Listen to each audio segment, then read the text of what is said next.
wako ndugu zetu wametoka katika toa, mpaka sasa tunajuana. Hembu wewe kama wewe kuwa dai, nenda mlinganie, mrejeshe ndugu yako katika imani, muonee huruma, mwambie Ramadhani nzima tulikuwa pamoja, leo umetoka, unatarajia nini?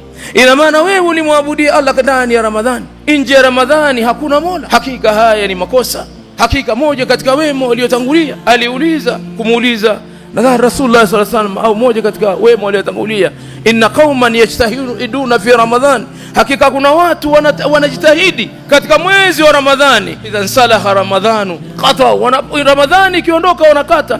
Akasema bisa qaumin yaabuduna Allah wa yaarifuna Allah fi Ramadhan, watu waovu zaidi ni wale ambao wanamwabudia na kumjua Allah ndani ya Ramadhani. Ikipita Ramadhani wao hawana habari. Ali wengine tangu siku ile ya Eid alivyofunika ndo mpaka leo. Kwa nini iwe hivi na wewe ulikuwa ndani ya toa? Ni kipi kilichokutoa kwamba ina maana Qur'ani inasoma Ramadhani tu peke yake kwa kuwa kuna fadhila nyingi? Hapana, tukumbushane ndugu zangu, tukumbushane, turudi tushike misahafu, tuendelee kila siku. Basi ulikuwa unasoma siku moja juzu 3, 4, 5, leo basi soma moja. Umeshindwa kabisa nusu kuwa na Qur'ani, umeshindwa hata karatasi moja, lakini Qur'ani uwe nayo. Usihame Qur'ani, usihame amali ulizofanya. Ndugu zangu, ulikuwa tunafunga Ramadhani, tulifunga vipi? Saumu ziko, je 6 umeifunga? Kwa nini usifunge 6? Na wewe tayari ulikuwa umezoea.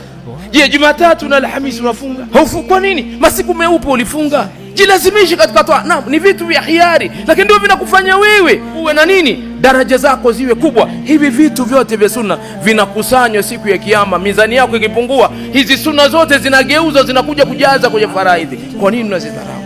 Ndugu zangu, ndani ya Ramadhani tulihurumiana. Je, sasa hivi tunahurumiana? Ndani ya Ramadhani kuna watu walisameheana. Je, sasa hivi mmesameheana au mmerudi kwenye ugomvi? Au mtu mwingine anasema tunaingia kwenye Ramadhani tunasameheana, ikiisha tunarudi pale pale. Haya si maneno mazuri. Huyu ni shetani anawachezea. Kwa kuwa ndani watu kama imefika mahala watu wakuisha sameheana, basi moja kwa moja, na uwe na moyo mzuri. Wewe moyo wako ni mgumu tu siku zote.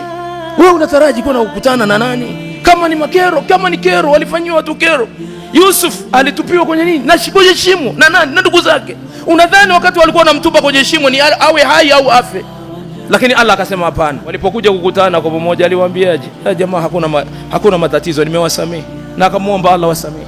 Madhambi ya mtu mwicho alitaka kuuliwa, anakuja kusamehe. Wewe unakaaje tu hivi hivi kila siku?